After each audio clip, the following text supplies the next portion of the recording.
Hello and welcome to a special presentation from In the Money Media. This is our Triple Crown, post-Triple Crown, top 5 video regarding these 3-year-olds we've been following so closely all year on this YouTube channel. PTF and JK back with you. Let's just start off, JK, with the Triple Crown now in the rearview mirror. How are you feeling? Are you feeling the burn of the 3 races in 5 weeks? Are you ready to keep rocking and rolling here? Yeah, me and Mystik Dan need a little time off. Look, it was a lot of fun. You know, I, no superstars. No one really grabbed me and is going to get tattooed on this other arm by any means. But I do think it was a lot of fun. It's some great stories. Mystik Dan and Kenny and Brian and the success that they had, including someone we might talk about here in a few minutes.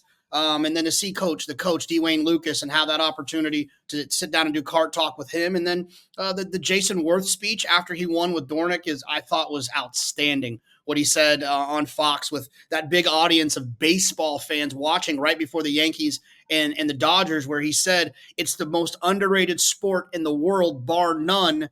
And then basically said that winning the Belmont was like winning the World Series. Great stuff indeed. We're going to have a much longer conversation. You can find it elsewhere on our YouTube channel, recapping the Belmont Stakes Racing Festival at a bit more length. We're doing the top 5 now, though. I do want to put a shout out. Thank you so much to everybody out there who got us over the 9,000 subscriber hump. Next goal in the mirror here, or dead ahead of us. We want to get to that 10,000. We want to get that creator award. If you can help us out by subscribing, click that notification bell so you don't miss any of our exclusive YouTube content. But I was really pleased with all the lively conversation we had going in the comments and with the way that the listeners showed up for us, JK. If you're watching this video right now, just click, I think it's here. I don't know. The cameras confuse me. I don't know which side's which. Right here's like a button somewhere. Click that. And if everyone watching this video does it, we'll be at 10,000 before the end of the day. So just help us out if you can. We love it. Let's get into this top 5. You've already teased the horse that we're going to put at number 5. Every Triple Crown race is special. The Derby certainly holds a special place. A horse that can run in the money 2 out of 3 has to be on our top 5 3-year-old post Triple Crown list. That horse is Mystik Dan. Kind of a no-show in the Belmont. Ben Kudla on one of our shows made the observation that perhaps it was a question of load management for these horses coming back 3 times in 5 weeks, to borrow the NBA term. But I mean, I don't think there's any doubt about it. Mystik Dan certainly still belongs on this list and might have some valuable prizes next to his name as the year goes on. Yeah, look, it's the Kentucky Derby. You're going to go down in history. There's nothing we can do or say that's going to change the fact that he's a Derby winner. But I will say this. I had heard from a number of people who have great opinions that Mystik Dan was the best training horse leading up to the Belmont Stakes, and the fact that he ran like that. I think what I always thought about him is true.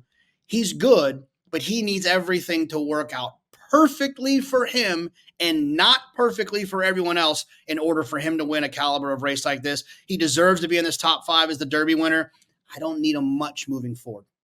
Let's go to his stablemate. This is an interesting one, JK. If we were just judging on our eyes and our eyes alone, this horse, many would tell us, it is too low, I think, on this list. I'm talking about Thorpedo Anna, who came back and just ran an absolute blinder of a race in the Acorn, following up that Kentucky Oaks success. After the Kentucky Oaks, I said, I want to see her do it one more time before I'm ready to put her up with the best of her generation, not just amongst her own sex. She put together that kind of performance in this year's Acorn Stakes. And I think, Kenny McPeak loves to talk about running fillies against the boys. He's done so successfully in the past. You don't have to go too far back in the future to see that. Thorpedo Anna, at this point, she might just deserve her chance. Am I overrating her? Or do you think she deserves to be number 4 on this list?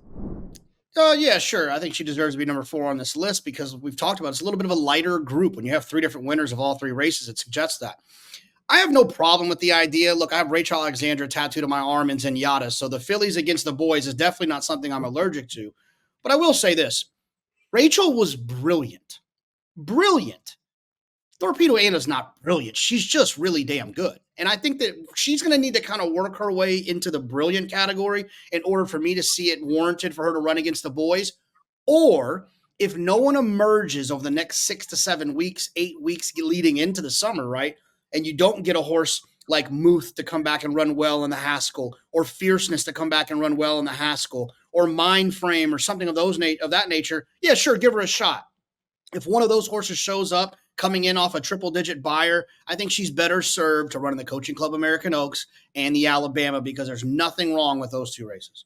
Nothing at all. May be worth an awful lot for her future value. But really, that was a star performance, and I wanted to make sure that we highlight it. Let's get to number 3. This is the one that if you told us both before the weekend this horse was going to end up in the middle of our top 5 in the hinge spot, number 3, I think we both would have said, really? Maybe if I really squint, I can see Dornoch. But hey, this is a Belmont Stakes winner, and he's a Belmont Stakes winner. And we said this before the race. It's not pure red boarding that had excuses. I thought trainer Danny Gargan's quote was very shrewd after the race. He said that the one post, got him beat in the Kentucky Derby. Impossible drawdown there. Miserable trip. You can toss that out. And he fell on his sword. He said, I got him beat in the Bluegrass Stakes with that failed rating experiment. There was always this possibility that he had more than he'd shown in those last 2 races. He showed that on Saturday. I have some questions about the performance, maybe being flattered by a couple of things. We'll talk about that more on the Belmont Stakes Racing Festival YouTube channel. But I'm comfortable with one of the Triple Crown winners with excuses for the last 2 races being on this list. What do you think about Dornoch? Yeah, I mean, I don't want to be too results oriented, right? I think he got a perfect setup in that situation. If Mindframe doesn't duck from the left-handed stick, he's probably the Belmont Stakes winner. And look, he just never really did much as a 3-year-old to make me believe that that performance was something that he could show. I think it was right place, right time, very similar to what we saw with Seize the Gray, and very similar to what we saw with Mystik Dan. I'm not going to be cutting in line to bet Dornoch moving forward. Deserves to be on the list as the winner of the Belmont Stakes, but he's not in my list of horses I'm looking forward to betting this summer.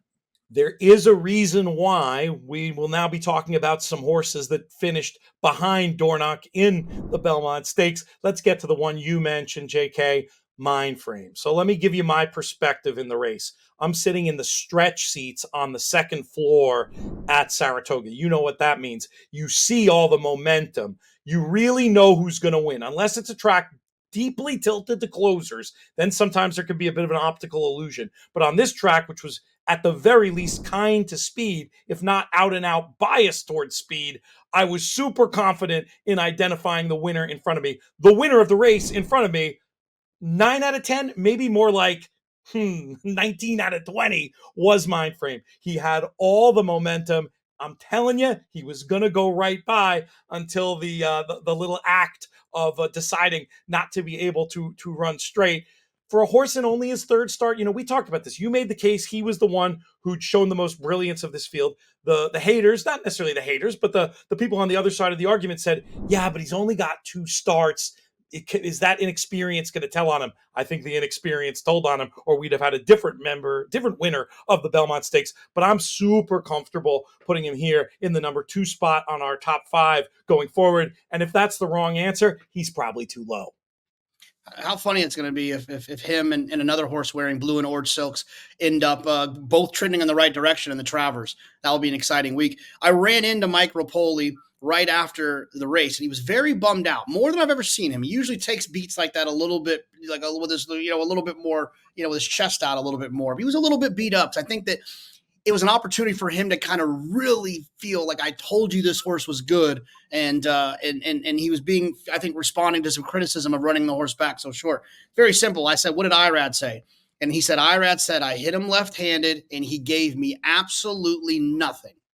I hit him left-handed again and he bolted to the outside rail. Once I straightened him up, he started to run again, but at that point it was too late.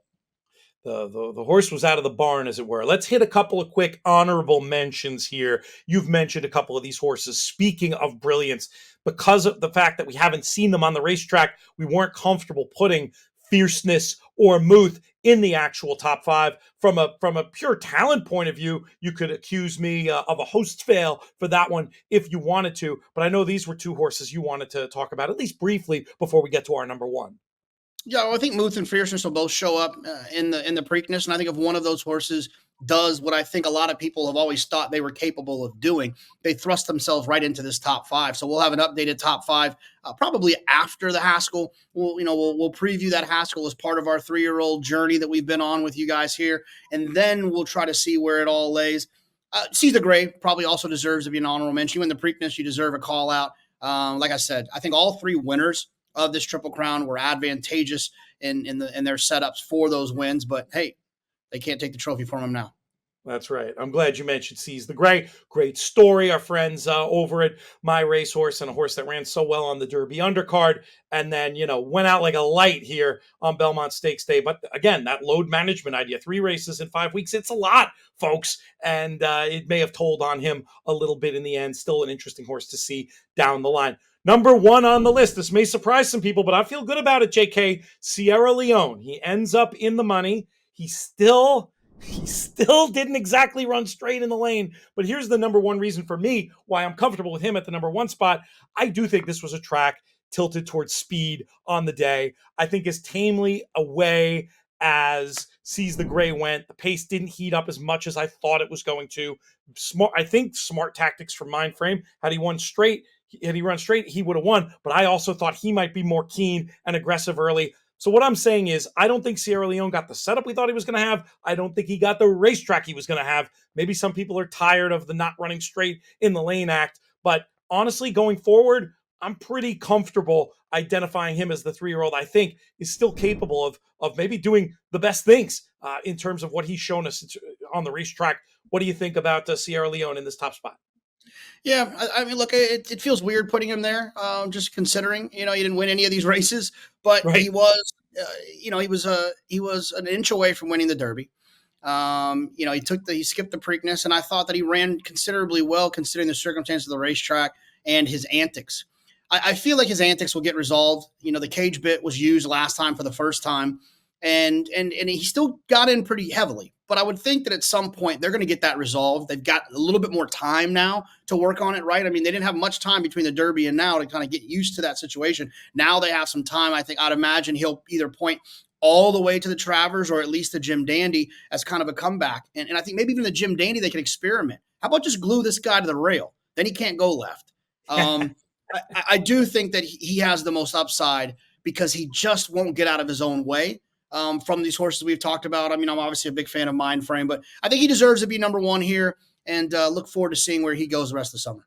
Look, we picked the top 5. You can hear from how we talk about it. We're not super confident about it. Give us your top 5 or give us your number 1. That's actually easier. Give us your number 1 in the comments. Who would you have put at the top of the list for these 3-year-olds going forward? When we look back at this season, who's going to have the most impressive resume? We'd love to hear from you. We would love you to help us in our goal of getting to 10,000 subs on YouTube. Please subscribe. Click the notification bell and tell your friends as well. We're trying to create a little community here and over on our podcast network. Also, make sure you subscribe to In the Money Media, wherever you get your podcasts. In the Money Players podcast. That's probably the easiest way to find it. For JK, I'm PTF. We'll be back soon.